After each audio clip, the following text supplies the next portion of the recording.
बॉलीवुड से लेकर टॉलीवुड तक अपनी एक्टिंग का जोहर दिखा चुके सोनू सूद इस समय इंदौर पहुंचे हैं। सोनू सूद के लिए कहा जाता है कि वो किसी मसीहा से कम नहीं है।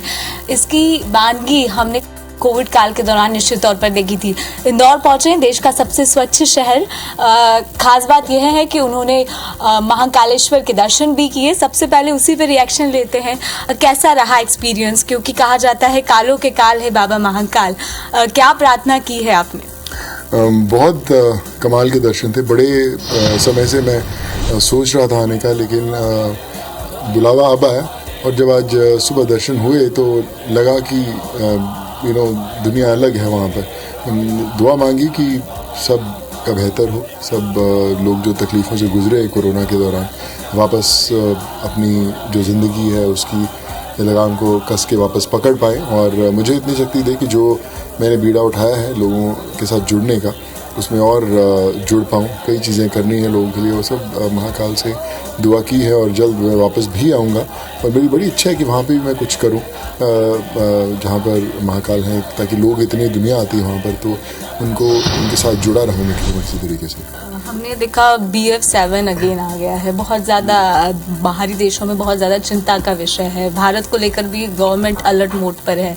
सोनू सूद कितना तैयार है लोगों की मदद करने के लिए? देखिए, मैं तो हमेशा ही तैयार रहता हूँ। जब कोरोना था तब भी, जब कोरोना गया तब भी, और अगर वापस ना आए मैं हमेशा दुआ करूँगा। लेकिन अगर कुछ तकलीफ़ आई तो फ़ोन नंबर अभी भी वही है, सारी दुनिया जानती है, कहीं ना कहीं पहुँच ही जाती है मुझ तक, और मैं हमेशा खड़ा रहूँगा। हमने देखा है कि आपको सिर्फ वीडियो कॉल हो, मैसेजेस हो या फिर एक सिंगल कॉल, उससे आप हर किसी की मदद कर देते हैं। इनिशियली आप हेल्प करने वाले हैं बिहार के प्रशांत की। कैसे देखते हैं सर, कैसा आपको अनुभव होता है जब लोग आपसे इंटरेक्ट करते हैं और एक भगवान के रूप में ही आपको पूछते हैं? देखिए, मुझे लगता है कि जब लोग आपसे कोई उम्मीद लगाते हैं तो आपको उनके लिए कोशिश करना बड़ा ज़रूरी है।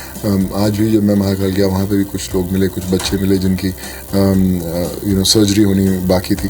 तो मैं सोचता था कि उनको पता था कि मैं वहाँ पे आ रहा हूँ, बेचारे कहाँ कहाँ दूर से माँ बाप अपने बच्चों को लेके पहुँचे।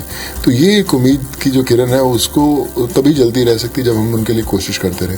तो मैं यही कहूँगा कि एक बीड़ा उठाया है, उसे अंत तक लेकर जा रहा है, और जितनी आप ज़िंदगी में अपने कंधों पर रिस्पॉन्सिबिलिटीज़ लेते हैं तो मुझे लगता है कि ईश्वर उतने ही आपके कंधे मजबूत करने लगता है, क्योंकि जब आप लोगों का बोझ उठाते हैं तो कहीं ना कहीं ईश्वर उस बोझ को बांटता ज़रूर है। रियल लाइफ अलग अलग फेजेस हैं, लेकिन मकसद साफ है, दिल आपका साफ है, इसलिए लोग अब भगवान के रूप में आपको देखते हैं। कैसा आपको लगता है जब लोग आपसे इंटरेक्ट करते हैं, एक आम आदमी जब आपसे इंटरेक्ट करता है, कैसा महसूस होता है? मैं आम इंसान ही रहना चाहता हूँ। आई थिंक वही सबसे बेहतर और कमाल का स्थान है। बट हाँ, प्यार बहुत मिलता है, और लोगों के चेहरों पर जो अपनापन दिखाई देता है, उनकी आंखों में जो प्यार दिखाई देता है, उनको शब्दों में बयान नहीं किया जा सकता। मैं हमेशा कहता हूँ कि हम लोग सोचते थे कि मूवीज़ करने से, एक्टर बनने से, नाम होने से, हिट फिल्में होने से आप चर्चित होते हैं, लोग आपको प्यार करते हैं। पर मुझे लगता है कि उससे भी ज़्यादा कहीं बड़ा ज़िंदगी का जो इम्पोर्टेंट किरदार होता है वो होता है लोगों से जुड़ना। और जब आप लोगों से जुड़ते हैं और किसी अनजान चेहरे पर मुस्कान लाने की कोशिश करते हैं तो मुझे लगता है उससे बड़ा किरदार आपका कोई नहीं। और मुझे खुशी है इस बात की कि भगवान ने मुझे चुना। मैं हमेशा बोलता था कि हमारी ज़िंदगी लाइट कैमरा एक्शन के आसपास रहती थी, पर ये जो ज़िंदगी है इसमें लाइट और कैमरा नहीं, सिर्फ एक्शन है। तो इसलिए तैयार रहना ज़रूरी है और लोगों की मदद करना। रोल पे आते हैं, क्योंकि आप नेगेटिव किरदार लोग ज़्यादा पसंद करते हैं, लेकिन एक्चुअल पर्सनैलिटी उससे डिफरेंट है। आपको लगता है कि अब एक पॉजिटिव कैरेक्टर की और भी बढ़ना चाहिए? रिसेंटली आपने जो मूवी की थी उसमें कैसा रिस्पॉन्ड आपको मिला? बहुत अच्छा। इनफैक्ट अभी अगली मेरी फिल्म जो फतेह शुरू हो रही है अगले महीने से, वो पॉजिटिव ही है। तो जितने भी रोल ऑफर आए हैं सारे पॉजिटिव रोल्स ही हैं। पॉजिटिव और नेगेटिव में फ़र्क नहीं पड़ता, एज लॉन्ग एज आप एंटरटेन करते हैं। जब नेगेटिव करता है तो भी लोगों के चेहरे पे मुस्कान लाए, और पॉजिटिव करूँगा तो भी लाऊंगा।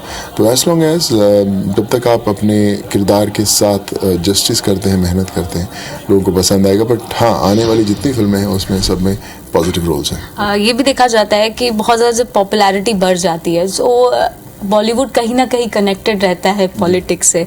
क्या कभी आपको ऑफर मिलता है किसी भी पार्टी से, तो क्या आप ज्वाइन करने के इच्छुक नजर आते हैं? नहीं, ऑफर तो बड़े सालों से मिलते रहे, लेकिन ज्वाइन करना होता तो कर लिया होता। लेकिन अभी एज सोशल वर्कर बहुत कुछ करना बाकी है, एज एन एक्टर बहुत कुछ करना बाकी है। राजनीति बहुत कमाल की दुनिया है, बहुत लोगों की आप ज़िंदगी बदल सकते हो, पर मुझे लगता है कि अभी समय नहीं है। जब समय होगा तो अपने आप पहुंच जाएंगे। कैसे आप देखते हैं, क्योंकि अभी जो सिनेरियो चल रहा है बॉलीवुड में, एक तरफ फिल्में बहुत ज़्यादा हिट हो जाती है किसी न किसी वजह से, लेकिन कोविड के बाद हम लोग एक ऐसा फेज देख रहे हैं जहां बॉयकॉट बहुत ज़्यादा ट्रेंड कर रहा है। हाल ही में शाहरुख खान के फिल्म पठान को लेकर भी विरोध देखने को मिला। कैसे आप इस सिनेरियो को देखते हैं, और ये जो लगातार कंटिन्यूस मूवीज़ को लेकर जो माहौल बन रहा है, इसके पीछे आप क्या कुछ समझ पाते हैं? देखिए, मुझे लगता है कि जितने एक्टर्स होते हैं, प्रोड्यूसर्स होते हैं, उसमें बहुत खर्चा करके फिल्में बनाते हैं, बहुत मेहनत लगती है, सालों साल लगते हैं।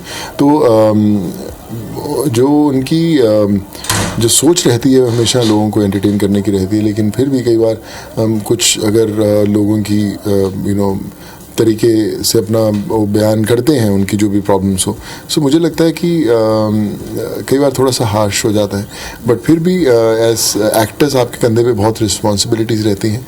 आपको उन्हें एंटरटेन करते रहना है, अपना संयम जो है उसको पकड़ के रखना है और खुश रहना है, ताकि इतनी पॉजिटिविटी आप अपने आसपास लेकर आएँ, पॉजिटिव एनर्जीज इतनी लेकर आएँ कि अगर आपको कोई बाइकआउट करने की बात भी करता है तो वो भी आपकी अच्छाई के कारण आपके साथ जुड़ जाए। आपको लगता है कभी कभी डिस्टर्ब हो जाते हैं, क्योंकि इतनी मेहनत एक मूवी को बनाने के लिए कई बार एक्टर को बहुत ज़्यादा मेहनत करनी पड़ती है, और उसके बाद अगर रिस्पॉन्ड इनिशियली ऐसा मिलता है तो थोड़ा देखिए, मंजिल जो मुश्किल मंजिलें होती हैं उसमें स्पीड ब्रेकर्स आते ज़रूर हैं, तो इसलिए स्पीड ब्रेकर से डरना नहीं चाहिए, आगे बढ़ते रहना चाहिए और मंजिल मिलेगी ज़रूर। कईयों को पहले मिलती है, कईयों को बाद में मिलती है, बट सफ़र जारी रहना चाहिए। अपकमिंग प्रोजेक्ट सर को शेयर करना चाहेंगे, इसमें कुछ अलग रोल या अलग अंदाज में? बिल्कुल, फतेह है, जैसे मैंने बोला, वो भी एक्शन थ्रिलर है। अगले महीने से हम लोग फ्लोर पे जा रहे हैं, तो वो सबसे इम्पॉर्टेंट फिल्म है अभी, और उसके अलावा भी 2 दिन फिल्मों पे काम हो रहा है, बट अभी सबसे पहले वही फिल्म जारी है। एक अंतिम सवाल लूँगी। कई बार ऐसा हो जाता है कि बहुत सारे लोग आपके लिए मदद की गुहार लगाने आते हैं। कभी ऐसा कुछ महसूस हुआ कि बहुत ज़्यादा टफ चैलेंज आ जाता है, कितना उसको किस तरह से हैंडल करते हैं, भले वो अमाउंट को लेकर हो या किसी भी तरह के कोऑर्डिनेशन को लेकर? देखिए, इतने लोगों की हज़ारों लाखों की गिनती में हर रोज़ लोग हमें कनेक्ट करते हैं, तो मुमकिन नहीं है कि आप सब की ज़िंदगी बदल पाए, लेकिन हम लोग कोशिश ज़रूर करते हैं। हमारी जो पूरी टीम है वो दिन रात काम करती है उनके लिए और अपनी तरफ से बेहतर करने की कोशिश करती है, लेकिन फिर भी कई बार हमसे छूट जाते हैं कुछ लोग जिन तक नहीं पहुंच पाते। उनसे हमेशा हमें दिल में बुरा लगता है कि हम लोग हर इंसान की ज़िंदगी तो नहीं बदल पाते, बट जितनों की बदल पाए आई थिंक वो इम्पॉर्टेंट है। और मुझे लगता है कि जब हम उस मैसेज को देते हैं तो हमारे जैसे और बहुत सारे लोग देश के अलग अलग कोनों में कुछ ना कुछ अपने लेवल पे अच्छा काम करना शुरू करते हैं। बहुत बहुत शुक्रिया IBC 24 से बात करने के लिए। तो उसी एनर्जी के साथ और उसी तरह से इंस्पिरेशनल बातें करके फिर एक बार ये साफ किया है सोनू ने कि वो मदद के लिए तैयार है। कोविड की नेक्स्ट वेव भी आ रही है, भले वो कितनी डेंजरस हो, उनका नंबर अभी भी चालू है और मदद के लिए आप उनसे कभी भी संपर्क कर सकते हैं। कैमरे से अखिलेश जायसवाल के साथ शालिनी हार्डे, IBC 24 इंदौर।